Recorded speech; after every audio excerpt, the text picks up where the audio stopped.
Lots of Lib Dem councillor for the area for Perrybar Ward, Morriam Jan, who's the deputy leader of the Liberal Democrat group. Morning, Morriam.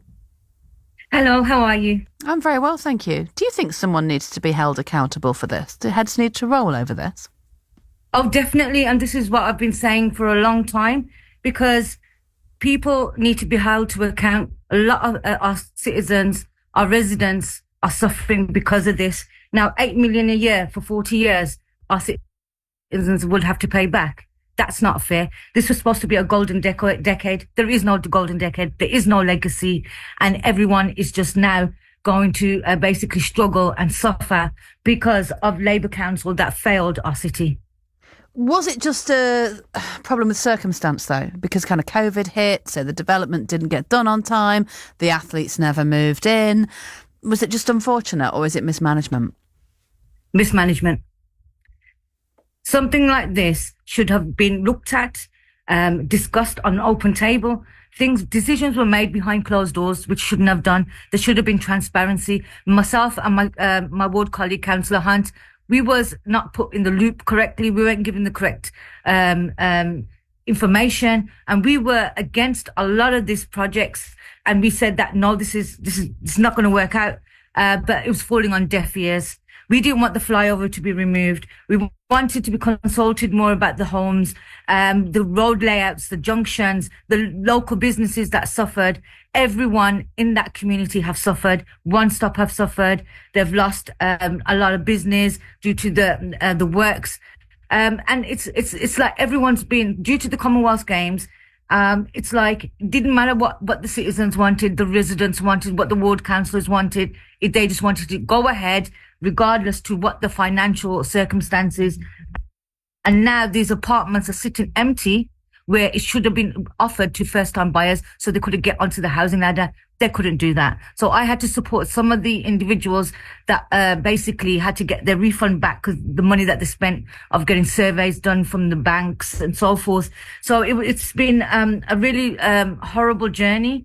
And this is what I was fearing, that this would happen. I mean, they paid property giant Savills £651,000 to advise the council of a failed Perrybar Homes project. Isn't that a waste of money as well? I mean, they didn't have to pay me. I could have told them that. This sounds like there's a lot of waste of money around this whole project. But what about the original idea? Did you object to that? I mean, the idea of building an athletes' village and the ambition of doing that and then making it into affordable homes for local people, did you object to that at the time? Or is it just that it's gone wrong along the way? No, I mean, it's all about having affordable homes. It's all about because we know we need more family homes in our city. And it was exciting because we thought people can get an opportunity to get onto the housing ladder. People have an opportunity to enjoy the new apartments. Don't get me wrong, I've had a look at the apartments and they're beautiful, but they're sitting there like a ghost town. And a 2-bedroom property now, I think Connells are trying to market individual flats for 2 bedrooms for starting price at £229,000. And do really people want to buy that? And they'll struggle because there's no comparisons, because the banks are saying, well, it's not worth what the council are asking for, because there's no, basically there is no other properties that can compare that value of price. So that's why the banks are not giving the mortgage out to individuals for that asking price. Well, so it's basically a complete flaw. Birmingham City Council have said that this report that we're telling you about this morning, that is highlighting the massive loss of £150 million because of this project. The council say the report lays out difficult decisions they need to learn from and acknowledge the mistakes that will not be repeated. They also say they now have the senior leadership team in place to deliver this transformation, and they're looking ahead to fixing it. Are you confident that they can? No. In the first place, what they need to do to make sure they don't make the same mistake again, hold the individuals to account. Hold them to account, and basically names need to be said. Say this is these are the individuals that messed up. This, and then examples. When you've made examples, then maybe the council might learn not to make that same mistake and be too loose in making decisions or not being transparent enough. And I feel that they failed us, and they will continue to fail us, because this was a big, massive project where we should have had a golden decade. We could have had a legacy. Look, we haven't even got a children's park. 2 years. right, the children have missed out on a play area. For what? So, I know the deadline is for March, but still.